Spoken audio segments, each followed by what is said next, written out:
Hello and welcome to the Canva training of the free software. And this time we're having a look at fonts. And as you can see here on the left-hand side, you have an area called text. You click on there and it will bring up all of the bits here. Now, if you had the Pro version, then your brand kit would bring in the heading, subheading and body text fonts that you've chosen. But as we're using the free version, it's populated with their default settings. Okay, so what you would do is you would click on your heading or whatever it is that you wanted, that whatever text you've got on here, and you'll see on the white bar is where lots of different things come up.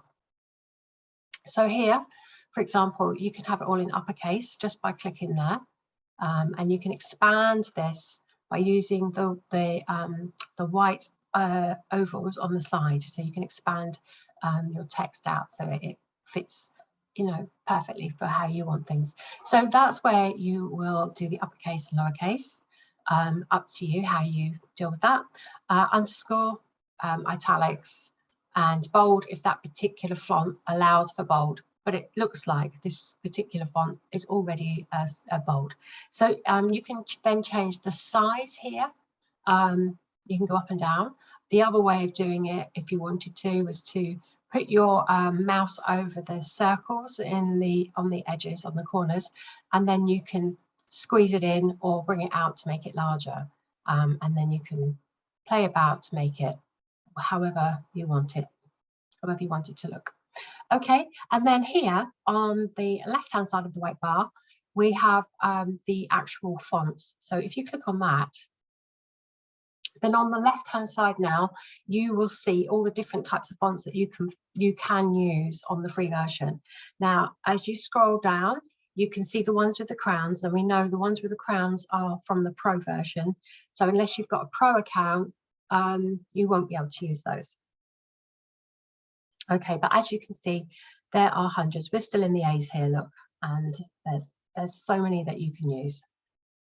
Okay, so you can just change them by clicking. Once you've got your area highlighted, then you can change your text to whatever it is that you've chosen there, and you'll see that the one you've chosen then has a tick next to it. And the other thing that happens is that it would appear up here as well in the recently used. Okay, and then here we go, just changing, seeing what they look like. You know, you can play about, and then maybe sort of, because we haven't got the brand kit available to you on the free version, then perhaps write down the ones that you really like, because there are hundreds and you may not remember.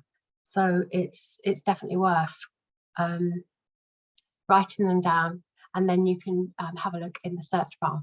And what's interesting in the search bar as well is that you can look for different types. Like here we've got handwriting, so if you click on that one you can see the ones that look like handwriting. So when you click on them to be in your design, they look more like somebody's written them, for example. And you've got lots of different types to look at. So if you just prefer sans serif, then have a look at the sans serif ones and it'll pull them all up for you. Okay, so you just changing them slightly there. Okay, corporate ones. So have a look. Like I say, just take a look in that area and see what you like there. And there's also effects that you can do with text as well. So if you just click on here and have a go into the effects, which is on the white bar there. And then you can create shadows, and you can then do some sort of offsetting as well. So look, you can actually play around with these to see what you like, and you can move the offsetting to other places too, up or down or round, however you want it. You can blur it out as well. That's actually making my eyes go a little bit. In fact, that looks like it's super embossed, doesn't it, when you do that?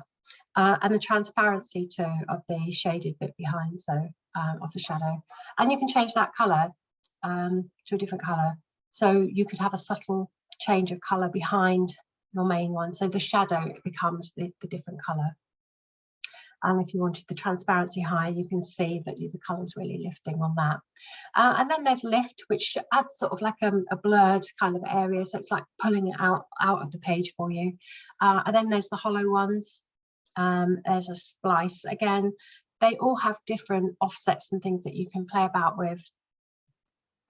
And the thickness of them too. So just play about, see what you like. Here you can see there's an echo, and you can change the direction of that one as well. Okay, so there,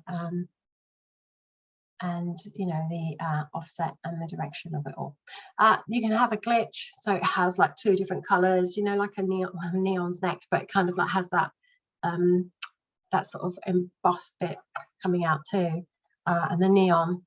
You can do different colors with this as well. Okay, and then you can have background on the effects, and you can change the color down here. Look. Okay, so let's go back to none. But then what I want to show you is that if you had a circle and you had like you were creating sort of some sort of pie chart or something, and you wanted to have the names of things going around the outside, you can then use the curve text as well. So you've got that now, you've got your writing there, and you can change where the curve lies. So if you have got a circle, you can expand your circle out. And if I just type the letter C, I can pop a circle in here just to see. Okay, let's expand that out, get rid of the rest of this text just to show you how to manipulate for the curve. Okay, so let's position that in the center mid. And then let's go back to our subheading, our curve heading, and let's play about with it now.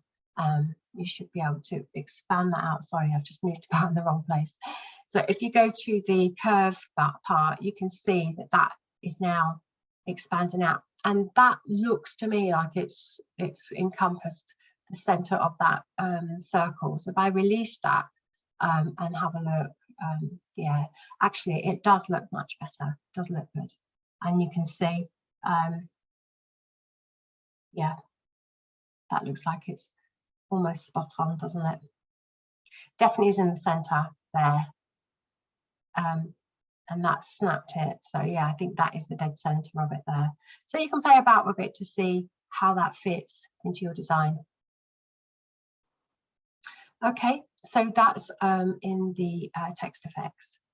Let's just remove the circle. Okay, let's go back to the effects and then go back to none, so it looks like normal. And animations, yes, you can have animations on these as well. And what's interesting is if you're doing some sort of some posts on Reels or something like that, you can actually do the typewriter one. So actually, whatever you put in, it typewrites it for you. So that's how it would come up. So this would now be an MP4 download here. Okay, so yeah, just choose whatever you want on here. And of course, when you're doing presentations and things, these are the different ones that you can use. You can also do the page animations in here as well. So the page comes in at a certain way and the text comes in at a certain way. Okay, so a lot to be playing around with. As you can see, it's just so many things that you could play about with. Okay, so you can have quite a lot of fun doing that, couldn't you? Okay, so that's how you have the effects, you have the animations. We've looked at the having all capitals, or back to how it was with the capital at the start. Have we looked at color? We can have the text color as well. So once you've got your text highlighted, and you can click on here for the text color and then choose whichever color you want, or you can search in here for whatever color you fancy as well. Okay, so you can change the color of that. And then you see the boxes change, you see the colors changed here. Let's do it to like a raspberry color and sort of a beigey color. So you see, it's so simple to make the changes to the text that you require. Okay, hope you found that was useful. Thank you.